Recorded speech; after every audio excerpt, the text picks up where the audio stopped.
Mr. Chairman, this subpoena, one, is not necessary, and quite frankly, it's not following the law.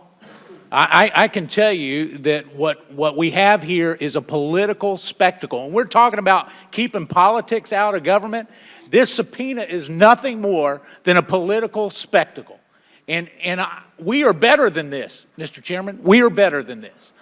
Sadly, where disobeying the law is okay. During the recent investigation of Ms. Conway, OSC had substantial communication with the White House counsel's office. OSC repeatedly offered Ms. Conway the opportunity to come into compliance with the law. She refused to do so. In fact, the frequency of her Hatch Act violations only increased.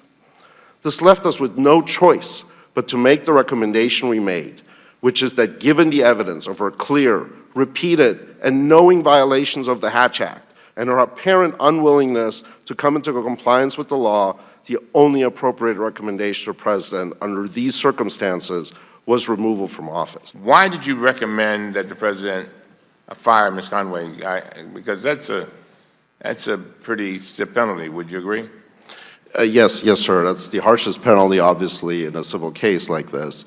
We did not take that lightly. It was based on the recommendation of the career folks who prepared the report. It's consistent with MSPB, Merit System Protection Board precedent, and it's based on the fact that we've never had a repeat offender. We've never had anyone we've had to write 2 reports to the President to. We've never had a situation where there were so many violations, and then ultimately she made a comment that seemed to suggest that she didn't feel she was bound by the Hatch Act, so there's no way to stay in federal employment while she doesn't feel she's obligated to abide by this law. The clerk shall report the vote. On this vote, we have 25 yeses and 16 noes. The resolution is approved. The motion to reconsider is laid upon the table.